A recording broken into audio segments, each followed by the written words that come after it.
बरेली के आंवला में महिला की हत्या के मामले में चौंकाने वाला मोड़ आया। जिसे लूट की वारदात बताया जा रहा था, वो निकली पति द्वारा रची गई खौफनाक साजिश। पति ओम शरण ने ही अपनी पत्नी अमरवती की धारदार हथियार से हत्या की।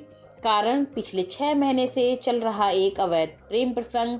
पुलिस की जांच में ना कोई लूट साबित हुई, ना कोई बदमाश मिला। घटना की हर कड़ी झूठी निकली। एसपी साउथ अंशिका वर्मा के नेतृत्व में सिर्फ 24 घंटे में सच सामने आ गया और ओम शरण को गिरफ्तार कर जेल भेज दिया गया।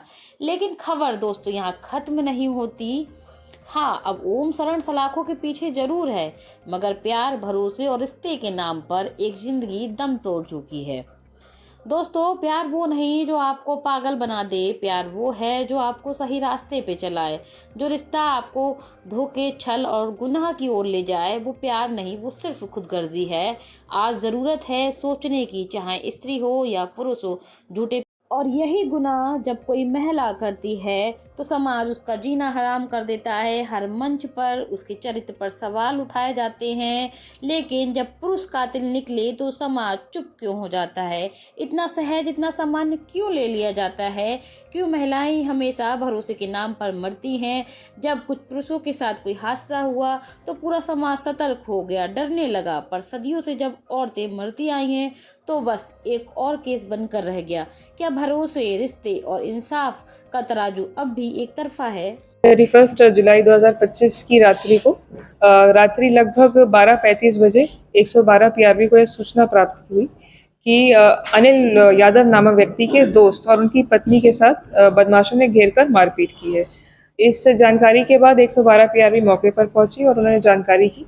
तो पति द्वारा यह बताया गया कि इनकी पत्नी के साथ मारपीट की गई है, उनके साथ लूट कारित की गई है और उसके पश्चात घातक वार के पश्चात इनकी पत्नी की मृत्यु हो गई। जो दृश्य मौके पर था वो कुछ इस प्रकार था। इनकी पत्नी अचेत अवस्था में और लहूलुहान अवस्था में वहाँ पर सड़क के किनारे पड़ी हुई थी और इनकी बाइक वहाँ पर चाबी के साथ पड़ी हुई थी और जो ये ओम शरण है उनका फ़ोन भी उन्हीं के पास था। इस घटना स्थल पे ना ही कोई सीसीटीवी कैमरा था, ना ही कोई स्ट्रीट लाइट थी, किसी प्रकार का मोबाइल टावर या कोई भी आबादी वहाँ पर उपस्थित नहीं थी।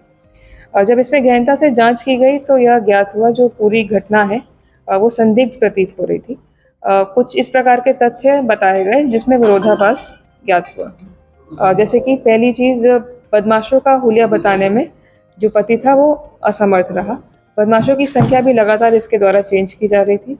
अपनी पत्नी को अस्पताल ले जाने का इनके द्वारा कोई भी विशेष प्रयास नहीं किया गया। जितनी चोटें आई थी वो इनकी पत्नी को आई थी, इनके शरीर पे कोई विशेष जायरा चोट नहीं थी। इनके द्वारा पुलिस को सूचित ना करते हुए पहले अपने दोस्त को कॉल किया गया और जो अन्य आभूषण थे, यदि लूट कारित की जाती तो महिला के शरीर पे अन्य आभूषण जैसे पायल, पाजेब, बिछिया और नाक की नथनी ये सब नहीं मिलती, बट उस महिला के शरीर पे ये सारी चीज़ें मिली हमें। जब एसओजी टीम, सर्विलेंस टीम में सबने गहनता से जांच की तो कुछ इस प्रकार के तथ्य सामने आए कि ये घटना पूरी सुनियोजित तरीके से कारित की गई थी और प्रसंग कुछ 6 महीने से चल रहा था और इसी के चलते इन्होंने यह घटना कारित की।